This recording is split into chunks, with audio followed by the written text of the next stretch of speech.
Hello, everyone. We're back again to talk about topics for Unit 1-3. We're going to work a lot on strings and formatting and lists today, and it's going to take us through the rest of the material in Module 1. So let's go ahead and get started. All right, so we're going to start with sequences, and specifically strings and lists, and then also how we work with them to get just pieces of them. So one of the biggest strengths of Python is its ability to work with a sequence of values, whether that's a string, a series of characters, or whether it's a sequence of values stored in a list. I always like to think of a list sort of like, if I would consider it like an Excel spreadsheet, right? A list is sort of one row of values across an Excel spreadsheet, but we can also set up a list to be sort of rows and columns, and we'll get to talking about that a little later this semester. But initially, we want to introduce the concept of lists today, as well as strings, both of which being a sequence. So the string data type, we'll talk about that some more today and review a little bit about it. We'll talk about how it gets represented. And we'll talk about this concept called indexing, which is how we refer to each character within the string. If you look at the word indexing here on this slide, if this is a string, then each individual character's position has a number starting with 0. So we're going to talk about indexing today, slicing, and that's how we can grab just a portion of the string. For example, if all I wanted were the first two characters, I could slice off the character at position 0 and 1. We'll talk about that. That's slicing. We'll talk about using strings within a loop sequence, and we've talked about using a string as the sequence for the for loop. We're going to give some more examples of that today. We're going to talk about lists. Lists are sequences just like strings, except instead of an individual character at each position in the sequence, it could be an entire string or a number or anything else. We'll talk a lot about lists today, and we'll talk about some of the methods that go along with strings and lists. So the string data type, as I said, is just a data type where you're storing a sequence of characters. In some programming languages, you cannot just define a string. You have to define a sequence of characters, and then you also set a fixed length. That's not necessary in Python.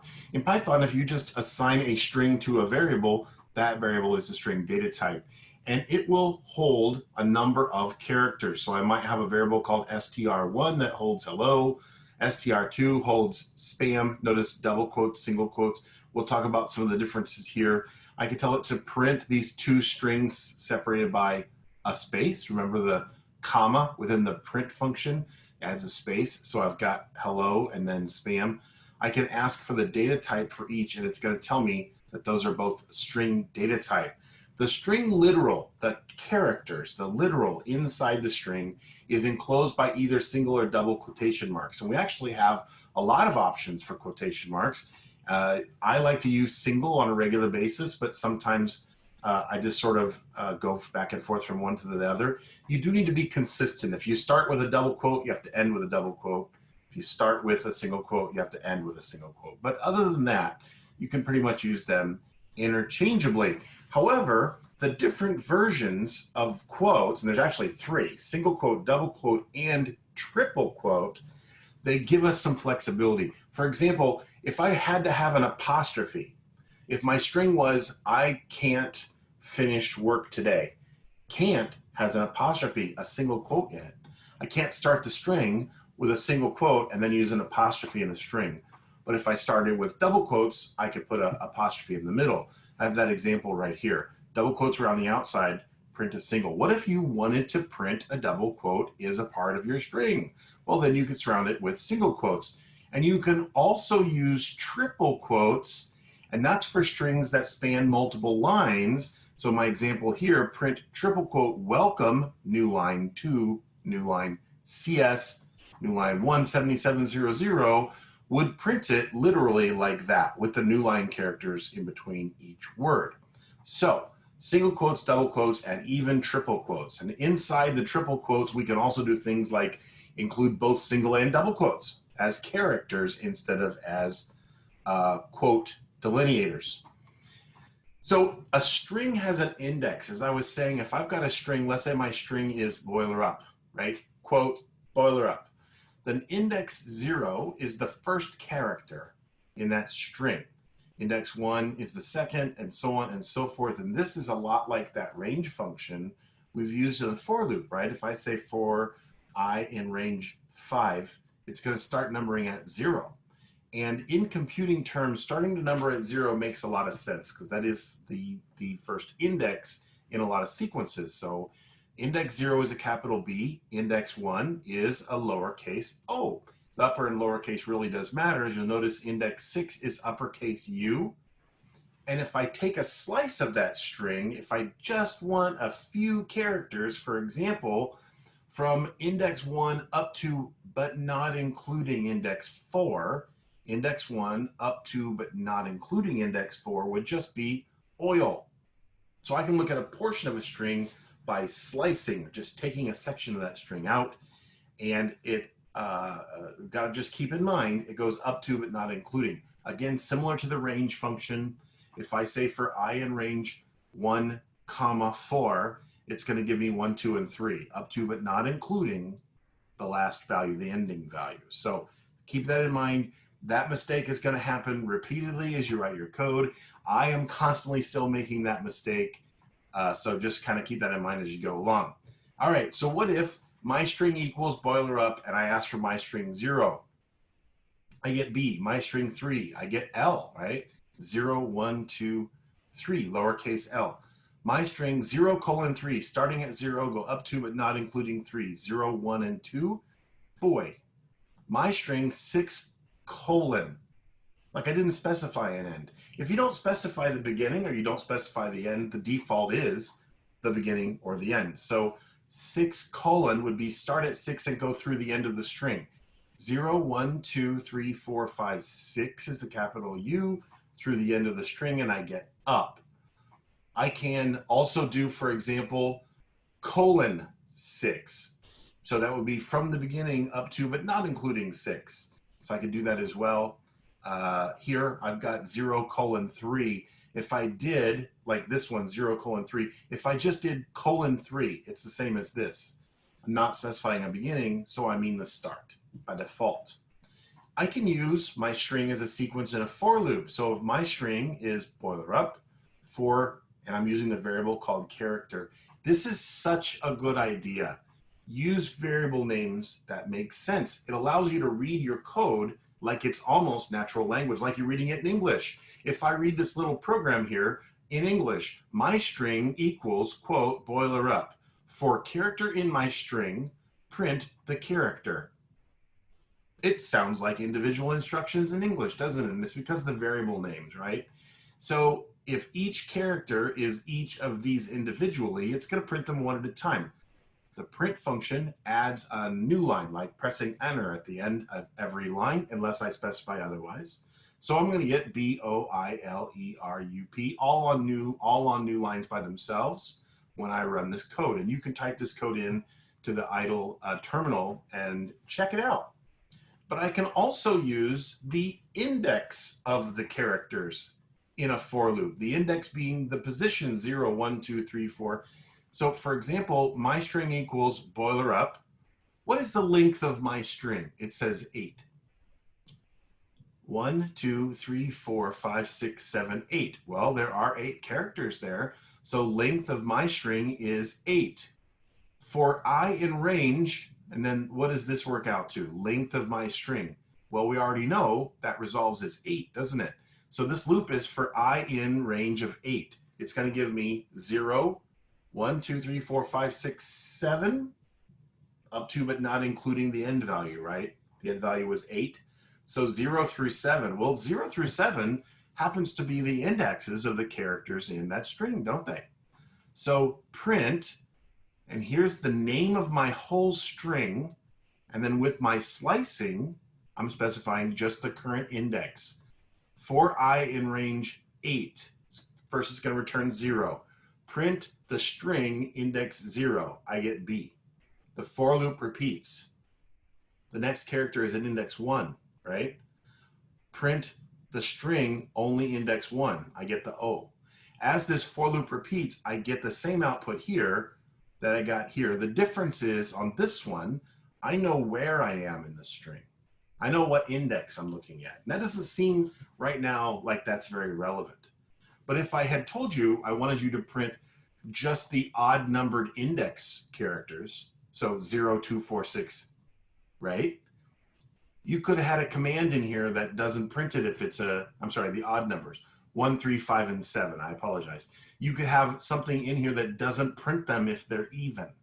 So being able to know what index we're looking at can be very helpful.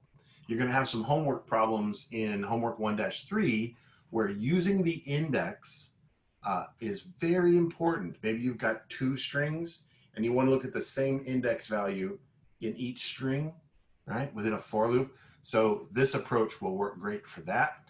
If you want to look at the characters themselves, this other approach here where you're looking at the character from the string and not its index works best. You'll find that you use them. Sometimes it doesn't matter which one you need to use. Sometimes it truly matters.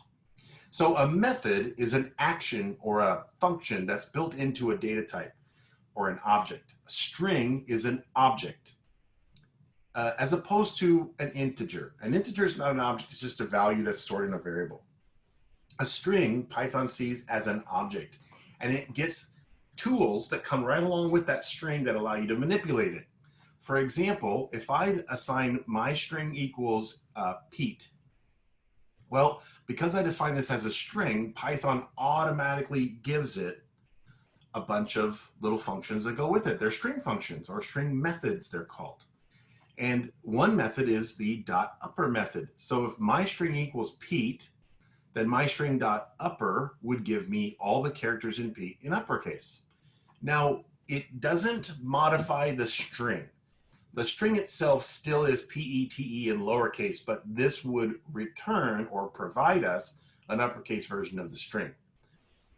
As soon as I defined my string as a string, something surrounded by quotes, it inherited all of the string methods, in this case, including upper.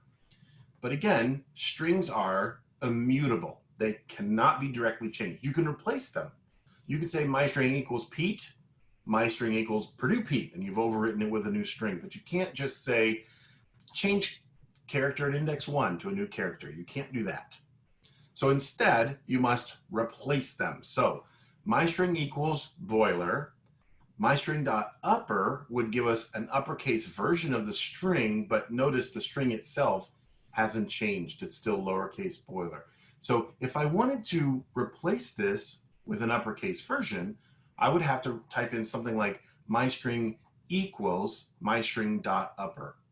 That would replace my string with the uppercase version, right? So we'll see how that works in a minute, but we can't directly change them. String methods just give us a copy of the string with some values changed. So here I've done that. My string equals boiler, and then my string equals my string.upper would give me, would store the uppercase version of the string back into my variable. And now my variable holds the uppercase version. This is going to be super helpful on a number of assignments, including Lab 1-3 and future assignments, but also in Milestone 1 as you're working through manipulating strings. There are tons of string methods. This is only a few of them. But upper, lower, capitalize, which just capitalizes the first character and lowercase is the rest of the string. Swap case, anything that's uppercase becomes lower, lowercase becomes upper. Title, every word in the string, so it looks for spaces, so every single word in the string is capitalized. You can even use some find or reverse find, meaning start at the end and go to the beginning. You can determine whether a string only has alphabetic characters, A through Z, or only digits, 0 through 9. You can even replace characters with a string, count the number of characters in a string, decide whether it starts with or ends with a prefix or a suffix. And if you look in chapter 5, covering strings, there are tons of string methods. And in the Python wiki, you'll find there are tons of string methods. Lots of resources available to you to look them up. So textbook, Python wiki, Google, whatever. You're going to find a lot of different string methods that help you in manipulating strings. So let's try a couple of things. What if you were going to write a program that takes a string reverses it, and inverts its capitalization. Whatever's uppercase becomes lower, whatever's lowercase becomes upper. So forward with a capital F becomes rough, lowercase f, and the rest capitalized. How would you do that? Like, let's talk about that.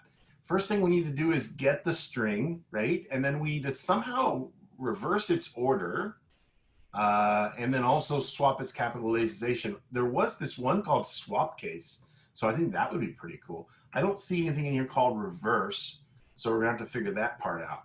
How about capitalizing alternating letters in a string? Not swapping their current capitalization, but whatever's there, make it go upper, lower, upper, lower, upper, lower, upper, lower. Create a new string with alternating upper and lower case. Or count the number of words in a string. Usually a space, not always, but usually a space designates the difference between two words. So we might be able to work with something like that. How about converting the numeric characters 0 through 9 in a string to the characters displayed above them on the keyboard? For example, if you look on your keyboard, above the 1 is an exclamation point, above the 2 is the @ sign, above the 3 is the hashtag or pound sign, and so on. How would you do that? Well, let's look at some suggestions here, or I should say some examples. Here I want to reverse the string and invert the capitalization. So first these are my pseudocode. Take input from the user, reverse the string, swap the case, then print it. So take input from the user. Well, we've done this before, right? Input something from the user. On CodeLab, most of the time, they don't want you to have a prompt in here. So you just use input left, right. But if we're going to run the program for real, we probably want to tell the user what to enter. So they enter in the string and it gets stored here in string in. Reversing the string. This is weird. What is this thing? It almost looks like an emoticon with like eyes and a weird smirky mouth or something. I'm not sure. Actually, what this is slicing, just like we talked about earlier. If I don't specify the starting character index, what index is it? Well, if I don't specify, it's 0. If I don't specify an ending index, it's the end of the string, right? And if you think about the range function from your for loops this semester, what's that third parameter? Well, that's the increment, isn't it? Like go by 2s or go by 4s. By default, it's 1s, but you can even have negative numbers. So this is saying go from the beginning to the end in reverse order. Wait a second. Take a string and return a copy of it in reverse order from beginning to end. So in other words, reverse the string. This is a little tool for your toolbox here. This slicing technique reverses a sequence. So I'm replacing the string with a reversed version of the string. I reversed the string. Then I'm going to swap the case. So the swap case function or method gives me a copy of the string with uppercase as lower and lowercase as upper. I have to reassign that back to the string. Like this example here. Dot upper gave me the uppercase version of boiler. I have to reassign that back to the string. So that's what I'm doing here. I'm reassigning back to the string. And then when I print it, I get reversed swap capitalization of the string. So that's the first one. The second one was, how about capitalizing alternating letters in the string? Well, I know this thing about indexes, right? So what if I went through each index in the string from 0 to the length of the string, and I built a new string that takes each character from the first string and stores it as upper, then lower, then upper, then lower, then upper, then lower. How about that? Let's try that. So what if I say accept the input from the user, and I convert the whole string to lowercase? Just convert the whole thing to lowercase. And then using a loop, get just the alternating characters starting index 0 and store those in uppercase.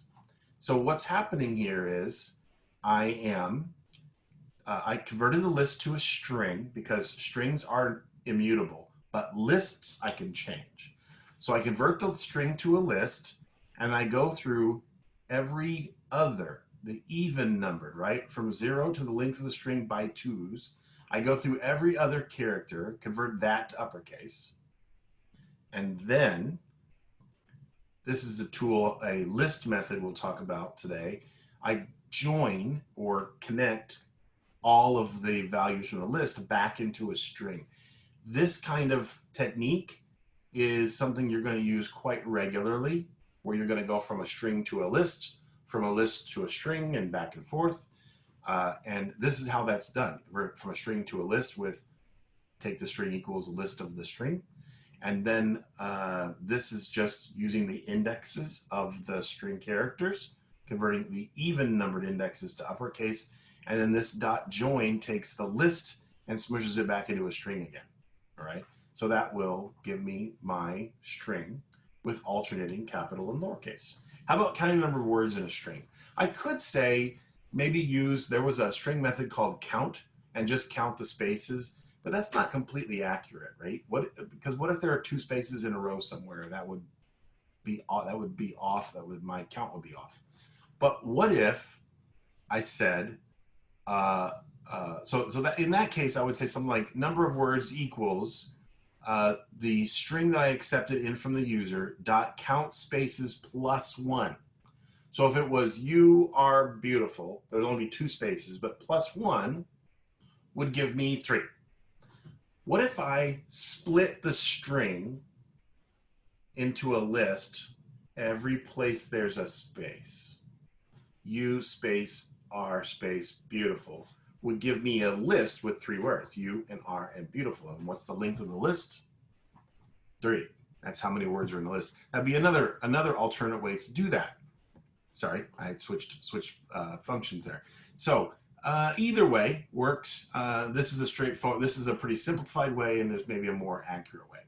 How about converting the numeric characters 0 through 9 within a string to the characters above them on the keys of the keyboard, 1, at sign, hashtag, $, and so on? Well, we could just go through each multiple times, 0 through 9, and replace in the string 1 with exclamation point, 2 with at sign, 3 with hashtag, 4 with $, and so on, just using the characters in there. So if I accept the string from the user, then I'll use the dot replace method to swap out the characters. Excuse me. And then I will have the string with my characters replaced. Remember though, the string method doesn't modify the string. It gives me a version of the string with the replaced characters. I have to reassign that back to the string itself. So I'm assigning back to the string every time a copy of the string with this one character replaced. So what happens if that character is not in there? What if there's not a 4 in the string? I don't get an error message. It just moves on, right? If that character is not there, it doesn't worry about it. It just keeps going. All right, so I've talked about lists a couple of times. A list is also a sequence, but in this case, a list is a sequence of values, and those values can be any data type. Here, it's a string. At index 0 in this list, I have a string, apple.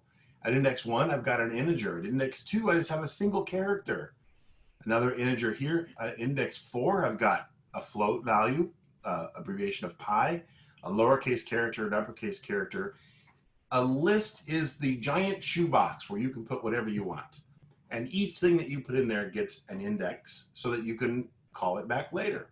So for example, my list, we're just assuming that this list is called my list. My list index 2, 0, 1, 2, is a capital L by itself. And lists can be sliced just like strings, and you get lists back. So if I say, if this is my list 0:3 would be the values at index 0 up to but not including the value at index 3. So 0 is apple, 1 is 5, 2 is L, up to but not including 3. I would get apple, 5, and L. So I can slice a list just like slicing a string, and I can slice the pieces I get from it. So if I said my list 0, I would get apple. If I said my list 0 and then sliced off of that 0, I would get just the letter A, because I sliced the string that came from index 0, and I got just its index 0 in that case. And we'll look at some examples of that. What if I set up a list which is three strings, Bo, Nam, Shin, and Javat? For each name in my list, print the name.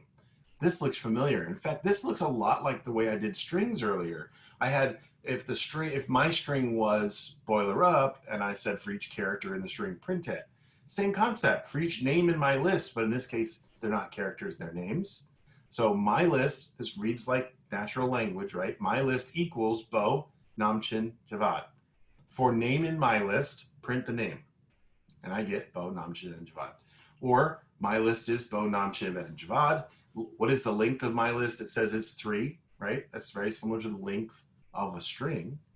For I in range, length of my list. So for I in range, 3 is going to give me back 0, 1, and 2. Print my list index I. So what is my list index 0? Bo. Then the loop repeats. I is now 1. What is my list index 1? Namchin. And then what is my list index 2? It's Javad. So this allows us to work with, I just realized there's a square bracket missing right there. I would get a syntax error on this one. Anyway, there's a square bracket that's supposed to be right there. What I would get is the individual values, right? So again, using the indexes or using the values directly as a sequence is up to you. Now lists also have a bunch of methods. There's tons of them. Here's a few of them. Append, sort, reverse, index, insert, count, remove, and pop. Append allows you to add values to a list. Sort does exactly that. It sorts it in place. Reverse, hey, we didn't have a reverse function for a string, but we have one for a list, so I can reverse a list in place. Remember, lists are mutable. So these methods modify the list. You don't have to reassign that back to the list again. If I say my list dot reverse, it is reversed. Or dot sort, it is sorted. If I want to sort it in reverse order, I can use my list dot sort and then my list dot reverse. I can grab the index of a value. So where is Apple in my list? Or I can count how many times something occurs. I can remove something from a list. And what pop does is pop returns a value and takes it out of the list. A little less used than most. So you will start in Project Milestone 1 working with lists, and in lab programming exercise 1-3 and lab 1-3 as well. All right, so some things that you can do, and I encourage you to take the time to write these programs and try them, okay? So you can pause the screen right here and see if you can do this. Accept a series of strings from the user, store them capitalized in a list, and then print each string on a separate line.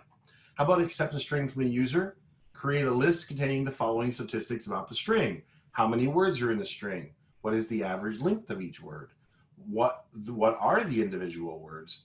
What are the number of vowels, the number of non-vowels, and the number of spaces?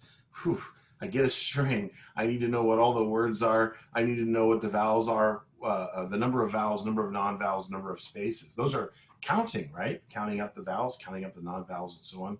Or how about I accept 20 float values from the user, 20. So for I in range 20, right? Get 20 float values, append them all to a list, and print the statistics about them. What is the average of those values? What's the highest, the lowest, max and min, and standard deviation, and range. So that's important to be able exercises to do. I encourage you to take the time to write those and try to solve those, and they'll really give you a lot of practice working with lists. All right, that's what we have for today. There's a lot of examples in Zell textbook on working with strings and lists in chapter 5. I encourage you to play around with them and kind of get a good feel for them as we head towards your assignments and into milestone 1. All right, there's one more lecture for this unit, so make sure you watch that one, but take the quiz for this one.